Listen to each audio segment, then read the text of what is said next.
Njagala ovuga video abasinga kati mwebuuza simple kiki ekikusesa bassebo ne bannyabo nnina osseka kubanga ebitambula mu ggwanga Uganda bw'otakaaba omaliriza osese.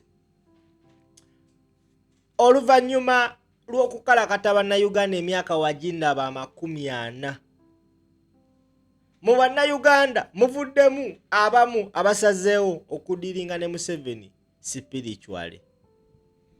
Akategedde vuga video bampita kali lugambo Promax Simple MC ku mukutu kwendi. Njagala gwe munnayuganda alaba video eno nyambe ogivuge as far as you can.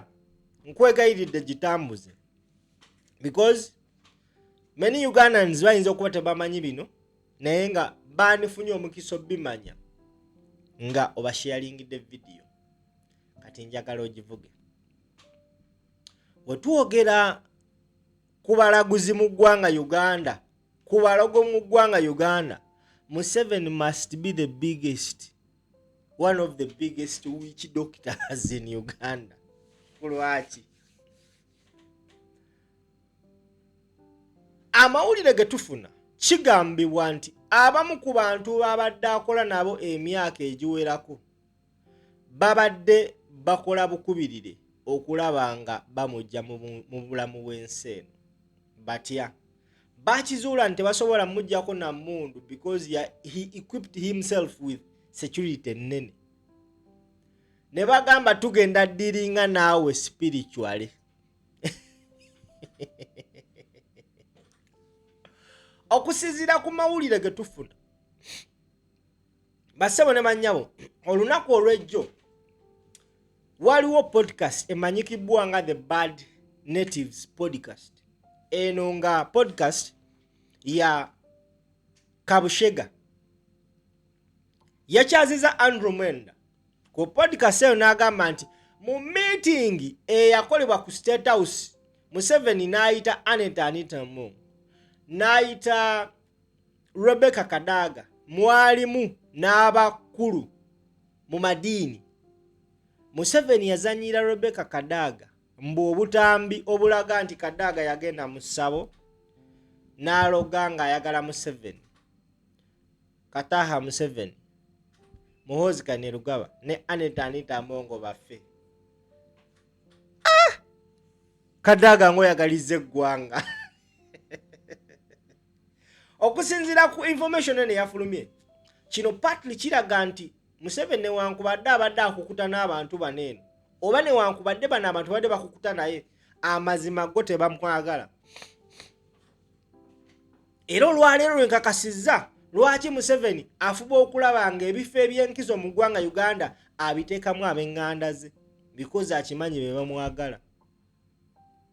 Otherwise singa Rebecca Kadaga singa bamonge be basalawo Museveni singa yagenda dda because information yagifunye Rebecca Kadaga abadde amuloga nga ayagala afe ne family ye.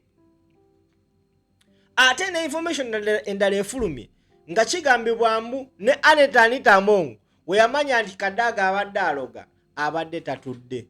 Ate ye Anita Among yakisussa yalinnya nnyonyi n'agenda mu nsi endala ng'alaba eddogo lya wano kirabika Kadaga yali wamba n'agenda mu nsi z'ebweru n'aloga Museveni afe, mukyala we Janet afe, Muhoozi Kainerugaba afe, Rebecca Kadaga naye afe, ye Anita Among yagattako ne Besigye, be bantu 5. Njagala owulirize video eno. Now,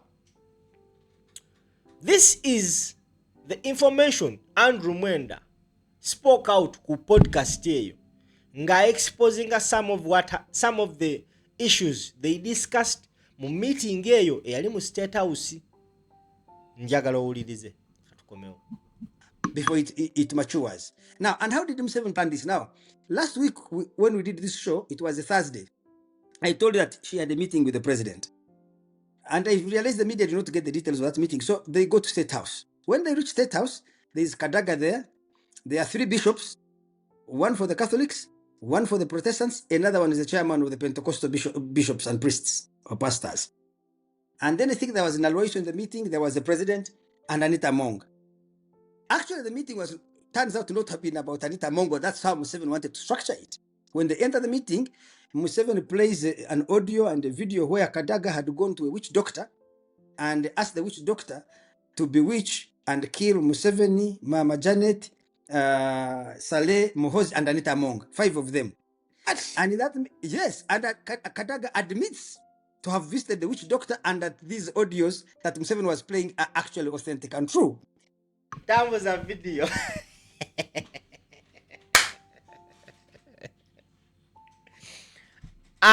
Kadaga yali amaliridde ng'ayagala ggwanga ng'akimanyi alina sooka kugyawo bantu abayinza omulemesa.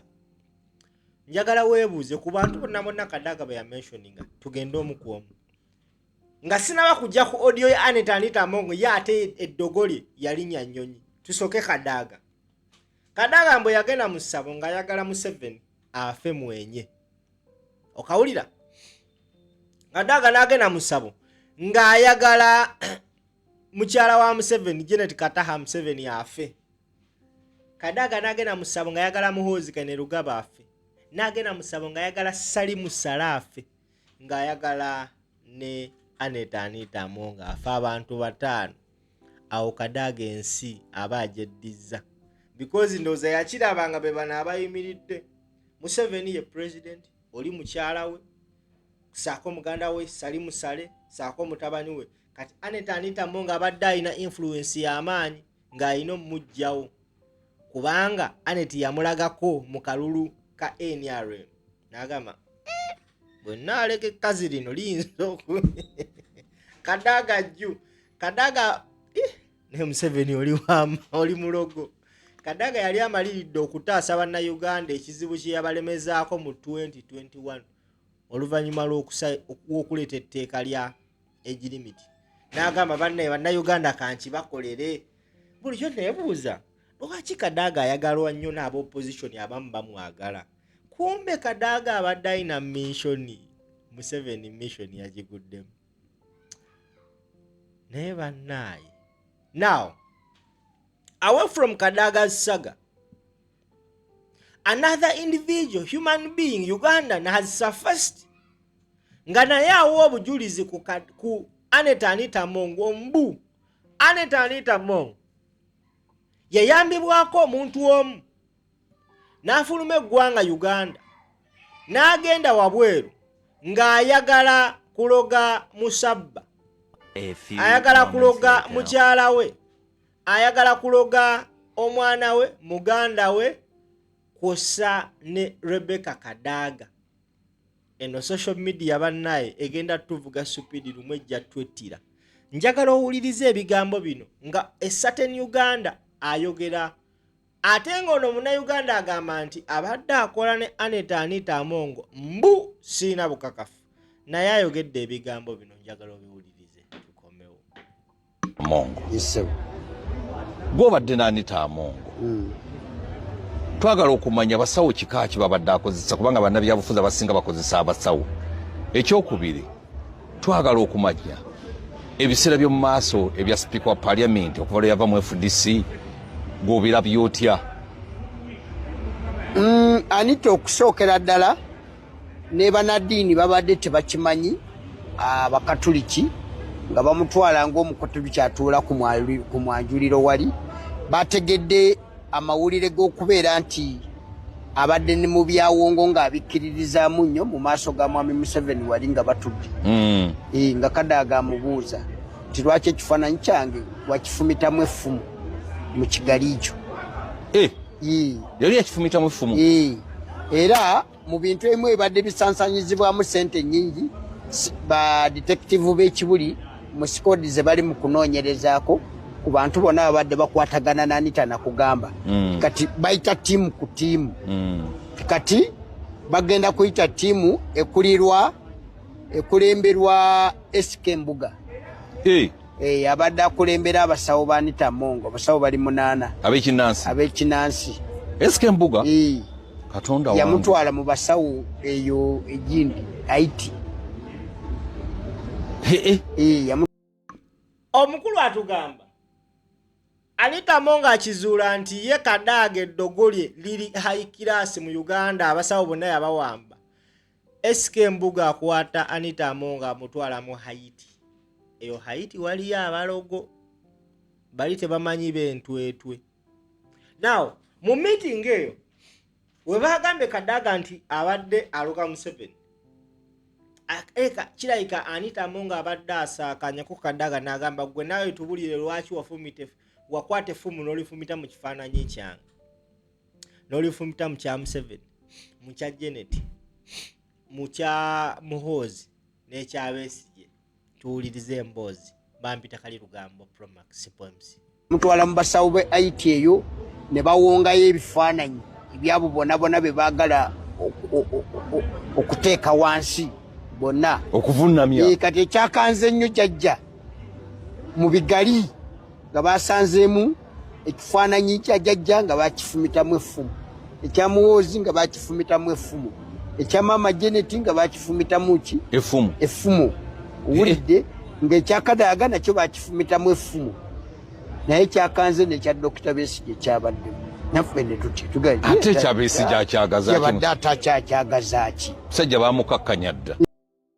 Now omukulu n'agamba ye Anita Mongo yakwata ekifaananyi kya Museveni n'akifumitamu effumu n'akwata ekya mukazi we Kataha Museveni n'akifumitamu effumu n'akwata ekya Muhoozi Kainerugaba n'akifumitamu effumu n'akwata ekya Besigye n'akifumitamu effumu. Ye Anita Mongo teyaloga Salimu Sale kati ye wali badde Salimu Sale yateekawo Besigye. Bino nga ate bitaase. Now emabegakaawo twafuna information egamba nti waliwo eŋŋoma ebadde mu State House okumala emyaka 40 eyabbibwa mu mwezi ogwa January towards okulonda. Kati ebintu bino bitandise okugattagatta. Bambita kali lugambo Promax Simple MC njagala ovuga video.